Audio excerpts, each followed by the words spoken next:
Olá, meu nome é Mayara e hoje eu vim trazer uma pequena contextualização sobre aonde o livro de Esther está inserido. Mas para isso, eu preciso voltar lá no final do reinado do rei Salomão. Com o fim, com a morte do rei Salomão e o fim do seu reinado, o reino de Israel ele foi dividido em dois reinos.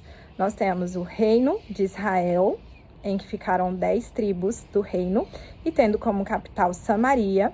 E nós temos também o reino de Judá, em que ficou a tribo de Benjamim e a tribo de Judá, tendo como capital Jerusalém.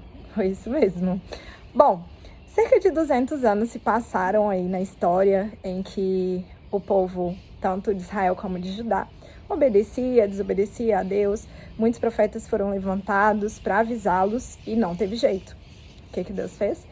Permitiu que, primeiramente, o reino de Israel fosse tomado pelos assírios. Então, 10 tribos aí foram exiladas. Nós temos, inclusive, isso como as 10 tribos perdidas, né? E foi aí que deu origem aos samaritanos. Por quê? Com a tomada pelos assírios, as 10 tribos de Israel que ali estavam, seu povo teve que ser dividido em várias nações, eles foram exilados. E os estrangeiros que vieram para o território que antes era de Israel e agora era da Assíria, eles foram chamados de samaritanos. O que aconteceu? Menos de 200 anos depois, cerca de 586 a.C., foi a vez do reino de Judá. O rei Nabucodonosor, da Babilônia, tomou Jerusalém, que era a capital de Judá, destruiu o templo de Salomão, saqueou o templo e levou prisioneiro milhares e milhares de judeus. Nós temos, inclusive, a história de Daniel e de Ezequiel falando um pouco a respeito também, né? Bom, o que acontece? Depois que Nabucodonosor tomou Jerusalém, Daniel foi prisioneiro, e nós vemos, inclusive, lá em Daniel, que houve um sonho do rei falando sobre a estátua, né, com ouro, prata, bronze. Então, menos de 50 anos depois dessa tomada, quem veio? Ciro o Grande. Por volta de 539 a.C., ele tomou a Babilônia. E ele foi bom com os judeus. Através de um edito, ele permitiu que judeus retornassem a Jerusalém e que pudessem reconstruir, na verdade, o templo que havia sido destruído. Então, o que aconteceu? A profecia de Isaías se cumpriu e Zorobabel e Josué se levantaram e, juntamente com esses 50 mil judeus, retornaram a Jerusalém e restauraram o altar, a obediência a Deus, seus costumes. Bom, o que aconteceu depois da restauração do altar? Por 16 anos, mais ou menos, o povo se acomodou. Então, quis reconstruir o templo, se voltaram para o seu dia a dia, para os problemas pessoais, para o que estava acontecendo, e ficaram inertes à reconstrução. Então, Deus fez o quê? Levantou Ageu e Zacarias para reanimar o povo e falar: nós precisamos reconstruir o templo do Senhor.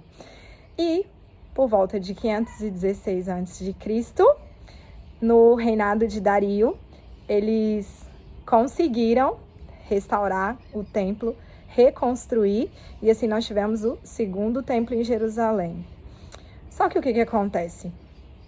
O retorno para Jerusalém era voluntário, até porque os reis da Pérsia tinham os judeus sob seu domínio, então era indiferente aonde eles estavam.